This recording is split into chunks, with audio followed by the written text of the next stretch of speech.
This is the first chapter from your second part of the book, that is redox reaction.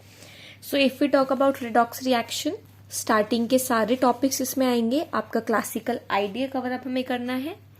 Then उसके बाद जो different ways दिए गए reduction और oxidation को एक्सप्लेन करने के लिए, वो सब हमें कवर करने हैं.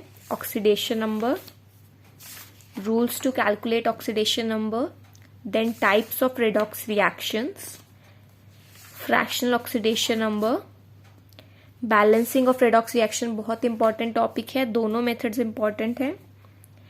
Then this topic comes topic 8.3.4. This is limitations of concept of oxidation number. ये आपका बहुत छोटा सा टॉपिक है. ये आपका लास्ट टॉपिक है इस यूनिट का. इसके बाद से आगे का इसमें इंक्लूडेड नहीं है. ये 8.3.4 तक हमें कवर करना है. Then 8.4 redox reaction and electrode process. यहां से नेक्स्ट टॉपिक आपका एग्जाम के पॉइंट ऑफ व्यू से कट है. सो दिस इलेक्ट्रोड प्रोसेस वाला मेथड, ये टॉपिक, ये हमें यहाँ पे आगे कंप्लीट नहीं करना है. So this is it. इस चैप्टर में एक छोटा सा टॉपिक ही मिसिंग है. With this redox reaction chapter is complete. Moving on to the next chapter of part 2, hydrogen. Although ये चैप्टर अपने आप में ही बहुत ही स्मॉल चैप्टर था, स्टिल इसमें से बहुत कुछ कट किया गया है. वो टॉपिक्स इसमें थोड़ा मिक्स्ड है, बीच बीच में कट किया गया, तो इसको आप थोड़ा ध्यान से ऑब्जर्व करना. अगर हम हाइड्रोजन चैप्टर की बात करें तो इसमें हमें ये तो पोजीशन ऑफ हाइड्रोजन डिस्कस करना है.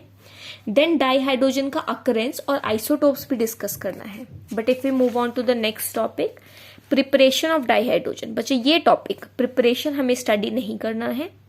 इसकी प्रॉपर्टीज भी हमें स्टडी नहीं करनी है. Not physical not chemical properties. So this all portion is cut in your syllabus. इसके यूजेस भी कट हैं, ये भी हमें नहीं करने हैं. देन आपका नेक्स्ट टॉपिक आता है 9.5 हाइड्राइड्स. ये सिलेबस में प्रेजेंट है. इससे क्वेश्चंस पूछने के चांसेस भी काफी है. इंपॉर्टेंट टॉपिक है hydrides and its types. Next 9.6 water. ये भी सिलेबस में है, ये हमें पढ़ना है. वाटर की फिजिकल प्रॉपर्टीज भी पढ़नी है.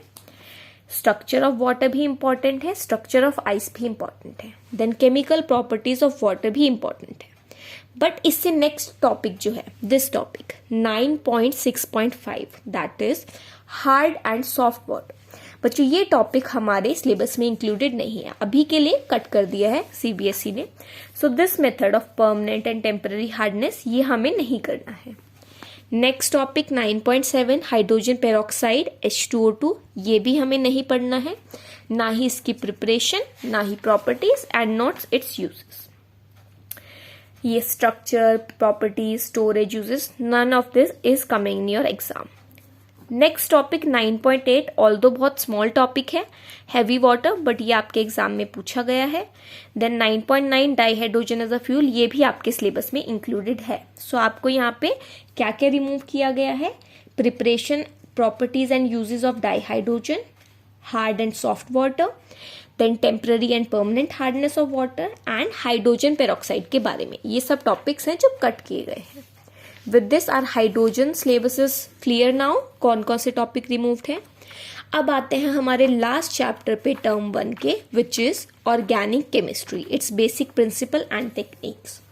सो ये बहुत ही लेंदी और बहुत ही इंपॉर्टेंट चैप्टर है from exam point of view, है ना. इसकी वेटेज काफी रहने वाली है आपके एग्जाम में, क्योंकि इसी के ऊपर हमारा पूरा ऑर्गेनिक केमिस्ट्री का पूरा मोस्टली 12th का जो सेकंड पार्ट है उसका बेसिक्स है ये. सो ये पूरा चैप्टर इंपॉर्टेंट है. इसमें मोस्टली सब कुछ आ रहा है. ये जितना भी हमारा स्ट्रक्चरल रिप्रेजेंटेशन है, क्लासिफिकेशन, नॉमेनक्लेचर वेरी इंपॉर्टेंट. हर तरह का नॉमेनक्लेचर आपको आना चाहिए. ये सब फंक्शनल ग्रुप का नॉमेनक्लेचर, सब्स्टिट्यूटेड कंपाउंड्स का nomenclature, then isomerism, then fundamental concepts. After that, nucleophile and electrophile, fission, displacement effect, inductive effect, resonance structures, resonance effect, electromeric effect, hyperconjugation. All these are very important topic. Then a small topic here is given, types of organic reaction. ये क्या reaction होती है और इनका type, एक example at least आपको पता होना चाहिए. So with this, your syllabus of organic chemistry is also complete. After this, 12.8 heading is given, methods of purification of organic compounds. बच्चे ये टॉपिक हमारे सिलेबस में नहीं है। पूरा 12.8 के बाद जितना भी आगे कंटिन्यूस टॉपिक है वो सब कट है। So this particular portion it's all cut from the syllabus. This all is not included in our syllabus. This topic, all of these techniques are excluded from our syllabus. So इसमें काफ़ी सारा major portion cut भी किया हुआ है जो हमारे syllabus में ये सब नहीं है. So with this our syllabus discussion is complete. I hope कि आपको सारे टॉपिक्स क्लियर हो गए हों कि कौन कौन से टॉपिक्स आ रहे हैं एंड कौन कौन से टॉपिक रिलेटेड है. If you need any help related to this, kindly mention it in the comment section if any point is not clear.